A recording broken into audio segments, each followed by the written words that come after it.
Welcome to this podcast, right? So welcome everyone to this podcast. Sorry we could not hold something last week. A lot of things, a lot of this came up. No, you need to open it. I need more light. A lot of things came up that it could not work. So we'll be starting something else today. Right? We're supposed to discuss this last week. Kingdom submission versus Gen Z submission, a very controversial topic in church today, right? A lot of people don't believe about submission. They don't believe about it. Everything about it, they don't believe. They don't accept. They don't agree. They have a mentality about it. Meanwhile, the Bible proves that spiritual father with spiritual submission is biblical. Is there in the Bible, but people see it and just ignore it. Example: we have Elijah and Elisha. We have Paul and Timothy. We have Moses and Joshua. Right? So now we have Jesus and his disciples, his apostles, 12 apostles. Those were his sons. Right? In that, right? So we have these people that they are there in the Bible and they served as fathers to their children, but people in this other time and age, they refuse to believe that something like this is real. But meanwhile, spiritual fatherhood is something very real. You should you should believe in it and you should have a spiritual father. But let's not go there. Well, we'll see touches though, but I really want to explain what submission is today. You know, I mentor teenagers, right? I'm a teenagers pastor. Most of you know that already. So we just want to look at okay, what are the things that um what does submission entail, right? Talking about submission, talking about how do you submit? What is the mindset Gen Zs have concerning submission? What is the mindset that the Bible has given to us concerning submission? Want to look at that difference. Are you seeing that? What do they have? How is it different? You know, I told you I mentioned that, and I've seen people come up and they're acting in funny ways regarding spiritual parenting. Right? You give them instructions, you do one or two things, and they're acting funny, this feeling entitled. I'm going to explain all those things because there is a place there's a balance to it, right? There's a balance to it. There's how you should submit, and there's a way to follow. There's a way to submit to a man, right? There's a way. So I'll be listening out those things to you. Now, before I start, I'll give room for questions because things like this you we need to ask questions. You need to ask questions. Let me start with how do you know someone is meant to be your spiritual father? Before I now enter into how do you now start following that person, right? Now there are a lot of ways you can know, right? And I've always explained to people when you want to know who your spiritual father is and you know God is okay, who is this person? Is this person not this person? Number one, there is a knowing inside of you, a knowing inside of you that you don't have okay, this person, you just cannot resist it. Let me give you an example. Some of you have gone to churches whereby in those churches you came into a new church. Let me say you are new on campus and you're looking for a church to attend. You just came into that church. And when you came into that church, you felt so welcome. You just inside of you you just felt, this is the place, this is the family. When the man of God was talking, was teaching, you just couldn't help it, but just like the teaching caught your attention. And the next week, you came back again. Next week, you came back. You could just relate and flow with what they were doing in that church. But yet, the people that have come for that church or come to that church and they just stay one week, no matter how the Rema and the light man of God is saying, they pack their load. That same week, you will not see them, they've left. Are you saying that? It's like that. It can be like that. So when you know, there's a deep knowing you will know, okay, this person is meant to be my friend a lot. Then another way you can know, number two, God tells you, right, through dreams. And if you're someone that hears God's voice, you can say, okay, this person follow. I remember my own time when God was telling me to follow my friend the Lord, Apostle Benjamin Temoa Ebenezer. I was praying together with him in a room, and I just saw a fit. I saw a fit clear when I was praying, and God said, follow this man. And right from then, since 2019, I've been following him since then, down to this very point, right? Those have come to me for submission also. I think I have one of them. She said during our time, God showed her in her dream this person is supposed to follow, and she follows. She's been following different kind of things, different kind of encounters that God shows people. Okay, just to help their conviction, right? Just to help their conviction. And whenever you have things like this, it is advisable that yes, you should have your conviction before you follow a man. I know if you want to look at scriptures, if you want to look at how Jesus did it and how God even instructed Elijah to do it. We cannot be putting that kind of we cannot use that way now in this generation. They will say we are manipulating people. No, in the time of Jesus, Jesus was like, Peter, follow me. John, leave your net, follow me. If I don't just imagine me now going to the street, I'm saying, you, Kendi, follow me. Paul, follow me. They'll be like, are you okay? Are you high? Are you normal? It won't. It's not logical. But during their own time, they could do it. So Elijah got to the Elijah. Elijah rise up and anoint these 3 persons, and Elijah got to where Elisha was. Threw his mantle on him. Say, "Like follow me, like don't follow me." Oh. The guy had sense and he started following him. Are you seeing that? So we cannot be bringing that method now. Though in few cases there are some men of God that do that in this generation. I've heard of Apostle Lazarus, one of his sermons, he said there was a particular son he did like that. He told him, "You follow me," and the guy had sense and followed him, and he's still following up to now. So it's just in few cases that God can say, "Okay, go ahead," but it's advisable that you allow your people get their conviction. You get your conviction from God. God, what are you saying? Am I following this person? This person my spiritual father? This person going to then show me, give me reasons. Then allow God to lead you, convict you, so that when things start happening later on, you'll not be confused. You'll not be because things will happen. Things will happen. Things will happen. Are you saying that? So I've answered that question. In case someone is asking, I've answered that question. So let's move. Let's move. I'm going to be showing you guys some things based on kingdom. If you have a book, put it kingdom submission. Then you draw a straight line. Gen Z submission. How about that? So that I'll be giving you some points and we'll just run from there. Right? Okay. Before I start, please, if you're ready to subscribe to this channel, do well to subscribe. And don't forget to share the link to your friends out there that are confused about spiritual fatherhood, confused about having a spiritual mentor. Just copy the link, send it to them so they can understand what it means to follow, because a lot of people don't know what it means. Oh my God, they don't understand at all. Jesus. You don't understand that at all. They don't understand. So please just copy the link and just forward it. This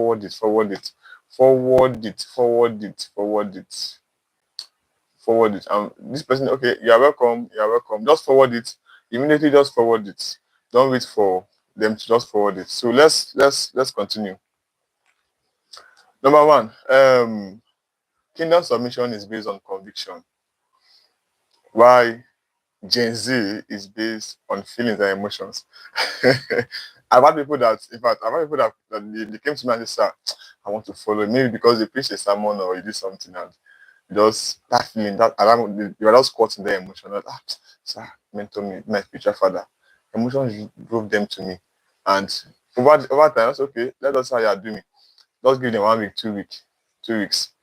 That emotion has gone, everything out. They don't know what they are doing again. They are confused. Are you seeing that? But those that will come with that conviction, sir, this is what I've seen about you. What God told me about you, and this is where I'm following. Are you seeing that? There's someone that has been with me. She has known me for 2 years. I think I met her 2022. One of my daughters. I met her 2022.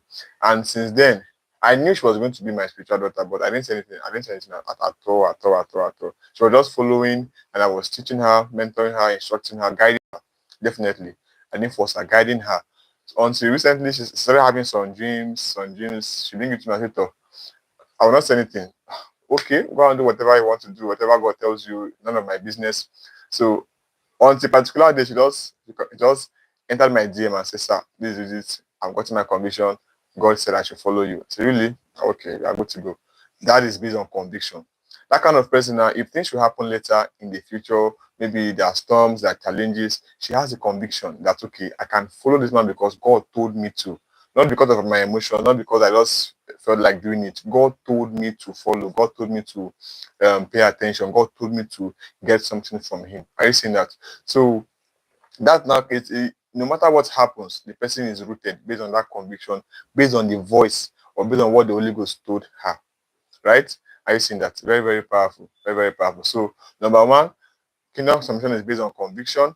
This is based on emotions and feelings. Number two, let's check a very important point. And this one, I was thinking about this some days ago. I said, Kai. If you truly are going to have this particular issue, people need to understand that submission is not, how would I put it? It's not by a mood swing. It's not by a swing. You don't, When God has told you to follow Him, man, you don't follow based on mood swing. When you are happy, that's when you can follow happily. When you are sad, let that person get out. You don't care. You are far, you are off. When you're happy, you can, oh, my spiritual father, yeah, yeah, yeah. But when you are sad, none of your business. You just keep the person one side. No, you don't follow based on that at all. You are joking. You are seriously joking. You are joking. You follow with all intentionality. It's called submission. Let me know what submission is. Submission. You submit your will, you submit yourself to that person. You trust the person. It means I'm trusting you to mentor me. I'm trusting you to lead me.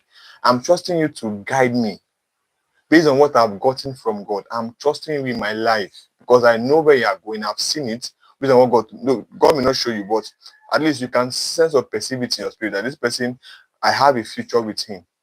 I used to that not everyone is called to pioneer or to be the head of something. Some of you, or some people, God has called you to be under a man that has a part of you or that has your destiny. God places those things in those men. Be under that person, follow diligently, and you begin to know what to do. You begin to have direction for your life. And people that you follow them and you see the men with no direction, no purpose, nothing. But people you follow them, you start understanding yourself better. You start having direction, clarity about your destiny, because you fit into their vision.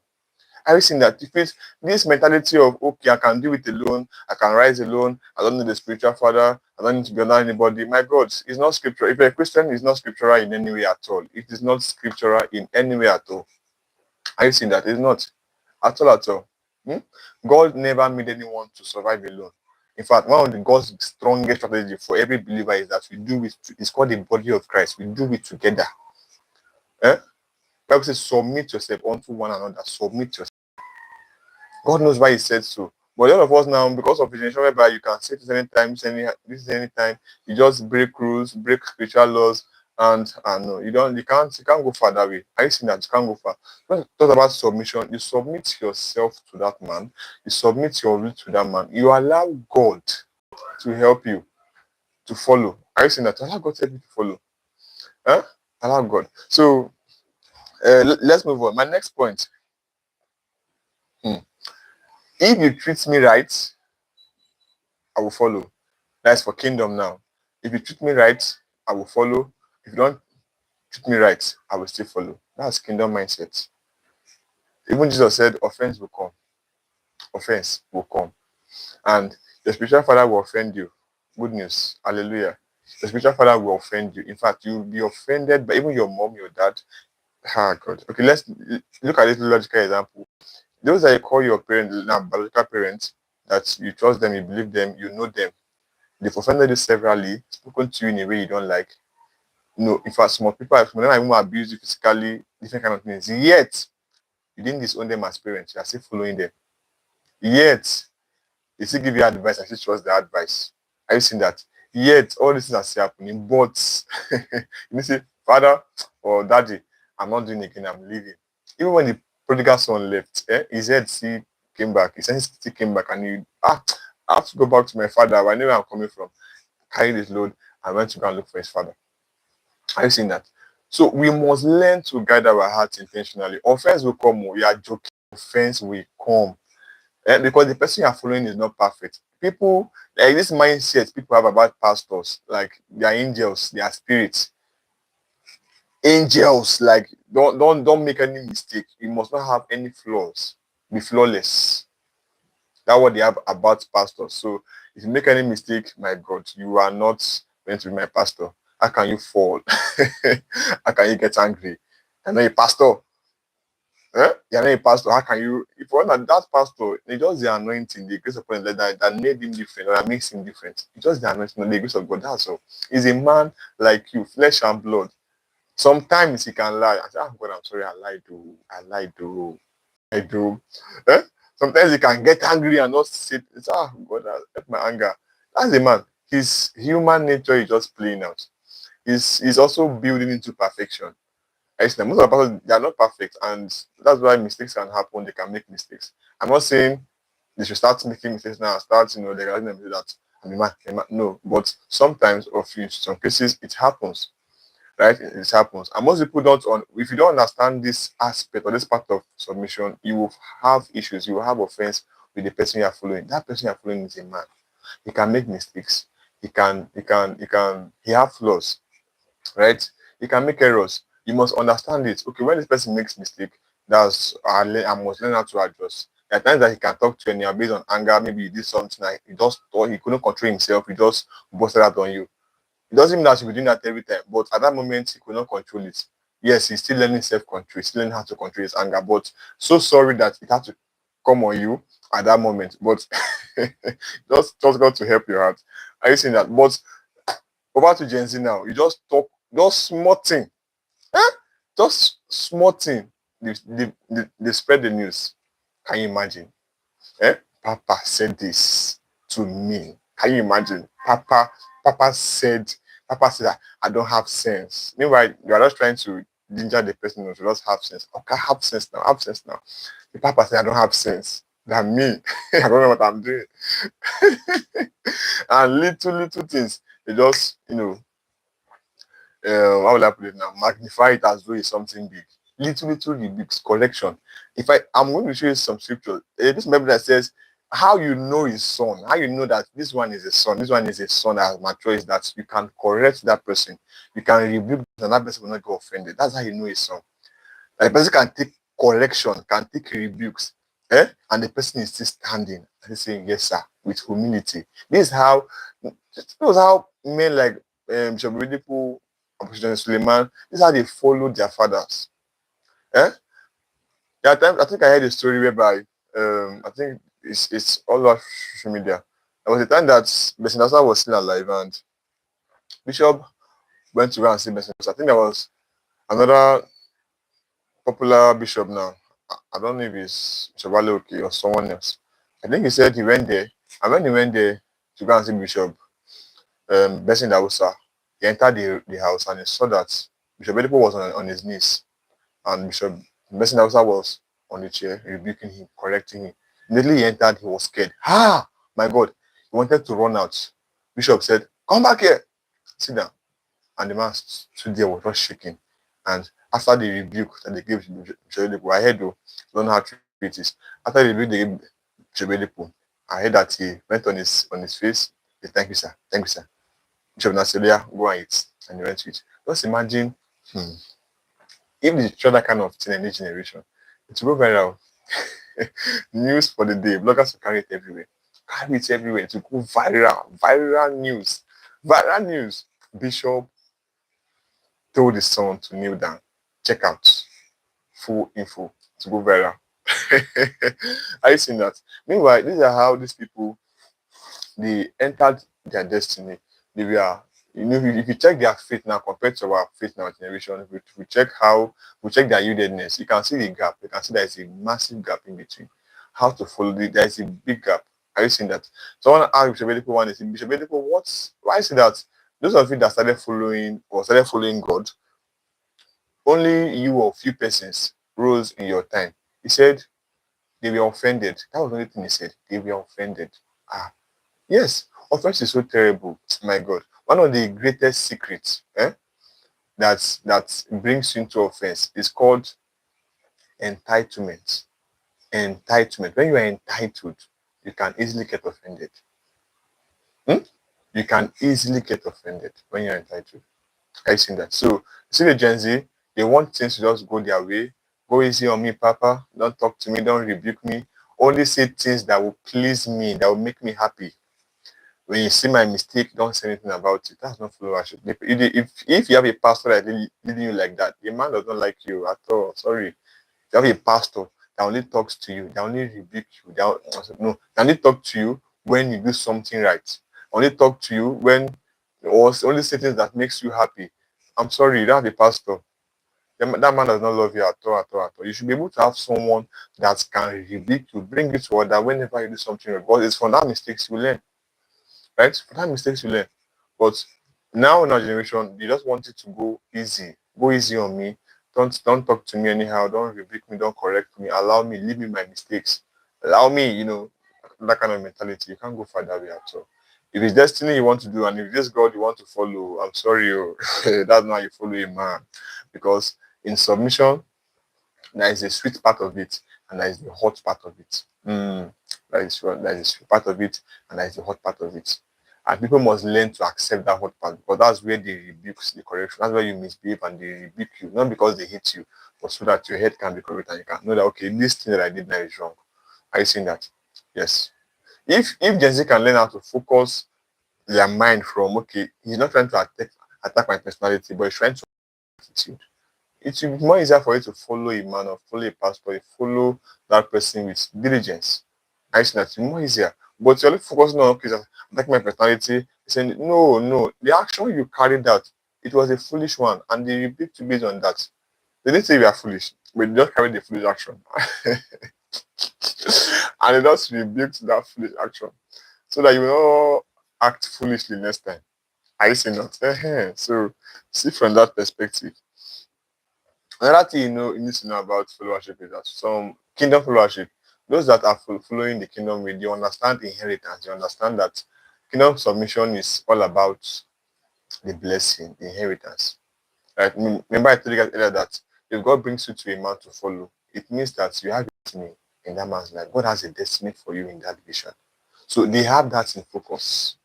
They have that in focus. So they don't follow with their emotions. No, they don't follow with those their emotions. Emotion is part of it, but not just your emotions. Are you seeing that? But that of Gen Z now, they follow based on materials. When you have, when the pastor have good cars, you can follow. Or the pastor or the man of God they are following does not have a car, does not have a house. Don't follow the person. The person is poor. Is going to end up poor. Is going to end up broke. I think that was the story that Apostle Femi shared. They said when they were still coming up, when they were still at Ile-Ife, someone called some of his boys and said, "This pastor you are following, he's not going to end up well. I give him 6 months. He's going to go out. His life is going to spoil everything." So different kind of things to his people. He said some people left, some people stayed, and now look at where he is. Just imagine those that left, how they'll be feeling, how they'll be thinking whenever they see apostles flyer online, whenever they see the things God is doing with his life and his ministry. They regret. Are you seeing that? You don't follow him now. You don't remain in submission because of results. How will I put it now? Because of the physical things you are seeing. Okay, this person is not rich and does not have money. I cannot do it, Jerry. Most people follow with that mindset. This person is poor. This person cannot give me urgent 2K. This person cannot give me 5K when I ask. I cannot follow him. They just as though they just shut their eyes from the major and major on the minor. Those things you are looking at, okay, the person may not be stable financially at the moment. Maybe he's living in just one room, self-contained. Maybe his church is still built with planks. Maybe that is the now, right? God is not going to allow him end like that if he pays his dues, like being diligent in the work God has given to him. But most people just think, okay, I can only go to churches that are well established. I'm not saying you can go to church like that, but if God has planted you in a church, okay, follow this person and serve him diligently. You should give your all, despite what you are seeing around. You should give your all, despite what is happening to that person at that moment. That's not where that person is going to end. You have to believe in that person to follow rightly. Are you seeing that? You should give your all. You should. So people, okay, the only person that can be my father is those people that actually have 11 or call names. Those people that are churches that are well established, those people that are popular, those people that are viral on social media. Those are my spiritual father. I think I was a friend that asked, I met her at 100 level. I asked her, who's the spiritual father? She told me, Bishop Odepo is my spiritual father. I said, no, Bishop Odepo doesn't know you cannot be a spiritual father. You are joking. Bishop cannot be your spiritual father. Say, and she was arguing. She said, Bishop Odepo is my spiritual father. Ah, ah, ah. When you're talking about spiritual father, it means I'm not saying Bishop cannot be a spiritual father. Okay, let me explain now to you in context. I'm saying that you need someone that can be close to you, like okay, you have access to, that can give you, okay, do this, give me feedback, do that, give me feedback. Monitor your growth. Are you seeing that? Monitor your growth, know how you are going, check up on you. That you need someone close. Are you seeing that? So like people now, I honor him so. Oh my God, I honor him so much. Yeah, oh my God, it's one I respect so much in the body of Christ. I listen to his messages. I read his books. He has blessed me. He's a mentor to me, not a spiritual father. He's a mentor. I respect him so much. I may not see him. I may see him before Jesus comes. You see, but I is a mentor to me. I respect him so much. That's my mentor. He can be a mentor, not a spiritual father. I have my spiritual father. Are you seeing that? I have my spiritual father, but he's a mentor. Babayi Adeboye is a great mentor to me. I love him. I respect him so much. Apostle Lazarus is a great mentor to me. I love him. I respect him so much. Apostle Aaron, those are mentors. Pastor Kensi Lokonko, those are mentors. I follow them back to back. I hear their sermons. Are you seeing that? I follow them. I hear their sermons. I read their books because they've been a blessing to me and they always be a blessing to me. But the spiritual father is someone that is there. I can run to say, sir, this is what's happening to me. Just imagine let me say, in the season I'm struggling with pride. I'm struggling to pray. I'm not praying. I'm not fasting. I'm just living my life carelessly. I cannot be saying, I have to go and see Bishop Redefines now to go and tell him that I'm not praying. I have to go and see Bishop Redefines. I have to go and see Pastor Kinsley. I have to go and give him my spiritual report. I'm not praying. No. I know my spiritual father's house. I can say, sir, your son is not okay now. I'm not sleeping anyhow. I'm not even praying. I'm not even fast. I'm just eating anyhow. I need help. I can say, okay, while you start coming out to my house and you're on lockdown, you're not getting any help for the next 4 days. You're praying and you're fasting until you get your spiritual life back. Now that's a spiritual father. I have access to him. He have access to me. Are you seeing that? That's the balance to it. Mentors and then spiritual father. The spiritual father is not your mentor. Just like how you have your biological. How many fathers do you have biologically? You have just one spiritual father. Your dad, biological father, your dad, the one that gave birth to you. But you have your dad have friends now that can maybe they can teach. They come to you and say, my daughter, my son. Oh, I hope you're okay. Hope you're good. Oh, God bless you, my daughter. Oh, God bless you, my son. They tell you, they give you advice. They're like mentors to you. But you have only one dad, one daddy. You know your daddy. Eh? My biological dad, his name is Ajibola, he's late. I have only one person gave birth to me. Ajibola, Mr. Ajibola gave birth to me, he's late. Are you seeing that? I said same way I cannot have two spiritual fathers. Thus, I have only one. Apostle Benjamin Tomoe Ebenezer, that's my spiritual father. I don't have any other one again. Are you seeing that? But I have mentors. I have mentors. I have Pastor Chris Lokonko and his wife as my dear mentors. I use that. Reverend Sam Adeyemi, he's my mentor in leadership. I follow him as Muru. He's not like what he's a mentor to me. His materials are still blessing me. Kenneth E again, I follow his books. They're still blessing me. Are you seeing that? Those are mentors. I respect them so much. Archbishop Blessing Dawusa, I follow his sermons on YouTube. You see, those are mentors to me. Are you seeing that? But I have just one person as a father. So when it comes to that, I think I just answered someone's question now. You must know that, okay, I only have one person as a spiritual father, but I have mentors. Then when they say, okay, tell my spiritual father, they'll be listening. Maybe they go to Abuja, tell my spiritual father. They come to Lokoja, tell my spiritual father. They travel to US, tell my spiritual father. Travel to Canada, my spiritual father. You are confused. You can't go further away. You are very confused. You can only have one, but you can have a lot of mentors, many mentors, as much as you can. I mean, you can only have one. Are you seeing that? Yeah. So that's the notion of if you don't treat me well, Gen Z submission. If you don't treat me well, I'm going to follow someone else. No. Listen, there's a balance to that. I'm not saying your father should not treat you well. They should treat you well. But I think that there are times that some rebukes will not come nicely. Some things will not come nicely. It's not all the time. There are times that it will not come. Are you seeing that? If all the time there's something is wrong, it's not all the time. And that it should not come nicely. You should be able to your heart should be large enough to accept it. Because they are correcting you in love so you can be better. Not to disgrace you, embarrass you, so you can be better. Accept that. Are you seeing that? Accept that.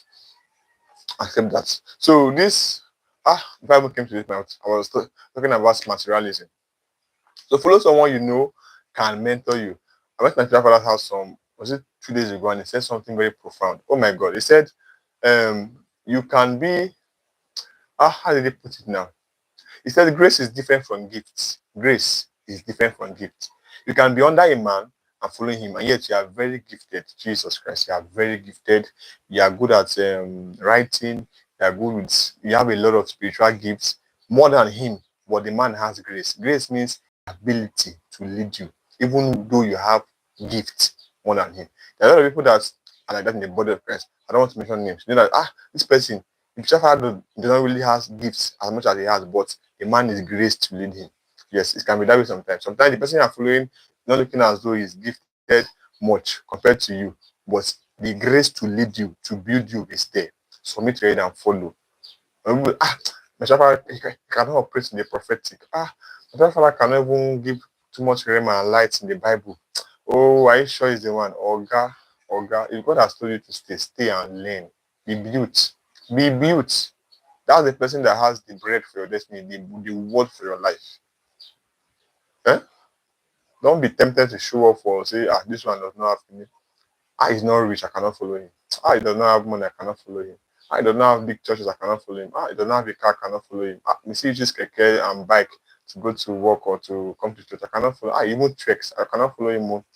And looking at those physical things before you decide to follow him, man, you are not ready yet at all. You're not ready yet at all. You're not ready yet at all. Are you seeing that? You're not ready. Ready at all. At all, at all, at all. You don't do things that way in this kingdom. You don't do things that way. You must be ready to give your all and pour out your all. Ready. Then number 4 now, about number 3, service. This one is very, very serious. Service. Oh my God, this one is very, very serious. See, you cannot follow without understanding service. You cannot. I'm not joking. Kingdom submission, you must serve to follow diligently. Gen Z, if you start serving now, they are using, he's using me. I'm a slave. They are using me. Me, oh me. Me, I should be polishing shoe. Me, I should be washing plates. Me, I should be washing clothes. Me. The Bible say, me that never do it in my mom's house, my father's house, come and be washing someone's clothes. Oh, hey, child. Chai, my God. Chai. Hmm. Israel. Israel, seriously. Israel. You want to follow and you don't know how to serve, even in church. Some of you go to your father's house, and let me say you go there to go and visit him, just to talk with a brother, a sister, just go there. Don't go and see my papa. And you get there, you notice that maybe he forgot to wash his dishes that morning because he was occupied, busy. He left work early. He didn't sweep his house is still a bit dirty. And you notice this thing that okay, this thing needs to be done. You are there, you sat down, you heard what he has to say, the wise counsel he gave you, and you carried the Bible or carried your book, your jotter, and say, sir, see you next week. My brother, they're following you. You don't know. Are you saying that? Which mind do you get? Which mind? I went to my picture in Brent's house, was it 2 days ago? And they served me food. Mama served me rice and beans and stew. It's very delicious. I ate. And I took it to the kitchen. And she was like, don't worry. Wale, don't worry. I'm going to wash it. I said, ma, I don't understand. You served me food. I will not leave plate for you to now wash. How? Ma, I even sounding in your mouth. Why you even bringing it up in your mouth? You serve me food though. That's why they take rice and beans and stew and eat. Enjoy yourself. Then I say, don't worry, leave the plate. Don't wash it though. Don't wash it, leave the plate. I don't know if she was testing me, but definitely I will not fall for that kind of trap. Are you saying that? Some of you will go, they will say, no, leave it, don't wash it. I'm going to give you food, serve you very well, you eat, enjoy yourself, we give you juice on top. Yeah, okay. That night, you will not want to go what to cook or to eat. Now say, no, mama, I say, don't worry, leave the plate. Oh, my dear, leave the plate, don't worry. And you say, mama, okay, now drop the plate. How are you having that mind? How come you won't have chai, so bad, so bad, so terrible. Whenever you find yourself there, you are privileged to serve because there is blessing in that service. Are you seeing that? Maybe you go there and you notice that okay, they've not done their laundry, and you're wondering, I'm not your slave, I'm not here to serve you, I'm not a slave. That kind of mindset. Nothing. I'm telling you, you'll be in church, you'll be a member, you're a son or a daughter in that house, but you just be a member, nothing's happening, nothing's changing in your life because your heart is not right. That's the wrong mindset about submission. And that's why I'm doing this podcast. So when you hear now, you go back and start following with all the nationality. Are you seeing that? I go to find the Lord's house. Whenever I go, I just check around. And the plate washed, not washed, I enter, even if the wife is around. Right? I just check. Maybe they got busy. I just enter the kitchen, do the dishes, and I leave. Okay. What else again? Water. I need fresh water. Oh, okay. I take the bucket out, I get water immediately. What else again? Is the house neat? I just check to just do something. Okay, so your clothes. Then I just sharp. Just do something to get blessed. It's a privilege. Service does not mean you are being used. You're not being stop falling for that nonsense. Like you're not being used. You are doing something for something. You are giving your service for the blessing. I mean, you are giving your service for the blessing. Eh? I'm telling you, what I've become today so far in God is because of this simple basic principle I've always been applying. Service, it has helped me a lot. Believe me, it has helped me a lot, a lot. Wherever I find myself, even if it's my future father's house, wherever I find myself, let me say I pay attention, I go to a mentor's house, someone I look up to, someone I love, someone that teaches and instructs me. Once I get there, sir, hey God, even if I'm new in that house, I look for something to do. The house is not okay. I just like stroll to the kitchen. I don't look for something. I wash the clothes. I just serve. Let me just do something if I leave. And even if they invite me for programs, I go to churches. I look for. I don't. Let me just serve. Let me just serve. Let me just do something. But some of you just come there with entitlement mentality. Yes, come and serve me. Sir, I'm in your house. I'm in your church. Come and serve me. How about you cannot get blessed that way? God does not. God will not even take you serious if you have that kind of mindset. He will not at all. Believe me, he will not. He will not. Those are the things I go. There was a period I went for a program in Akure, and I was at the house, so we were much in the house. And I was just doing the dishes. After they've served dinner, I was just washing. Then the apostle came and he just saw me washing plate. I was like, ah. He said, Valley, he looked at me. He said, you, God bless you. He said it with, I thought I could feel the depth from which he said it. He said, God bless you. I said, amen, sir. He had to ask my prayer because he was there. Say, okay, how come they are doing this way towards you? Because he could not believe it. That I see, it's a lot. I seen that there's no way I enter. I must just do something. Even if you're not my spiritual father or you're not my mentor, I must just serve you. As long as you have something that I need, something that will bless me. Haba, I will do something. Let me polish your shoes, please. Let me clean your house. Let me just do something, sir. Let me not just go. I came to your house to be blessed. You gave me word of wisdom. You serve me food and just go like that. I will not do something. No. No, you don't follow and you say you hate service. You cannot hate service and follow a man. You cannot hate service and say you want to remain in submission. No, you cannot. No, you cannot joking. You are totally joking. Hate service. You are joking. You are joking. Eh? You are check time. Oh. You are joking. Really, really joking. Hmm? Wow. Really, really joking. Hmm? I'm really joking. So make up your mind. Make up your mind. Make up your mind that you'll be intentional in following from today. So whenever you have the chance, the opportunity to serve, or me go to anywhere. Okay, let me even talk about churches now. You will know God has called you to follow a man. You are not a worker in that house, in that church. You're not doing anything. You're just there. You're not serving. My brother, you're not serious yet. Too. You're not serious at all, at all, at all. You're not a son, your daughter. Eh? They will start taking you serious when they see your heart for service, when they see how interested you want to be in that particular thing. But if you're just there, not doing anything, not contributing in words, in your resources, okay, let me even touch that one. Number five. Number five, let me touch this. Number five, are you listening?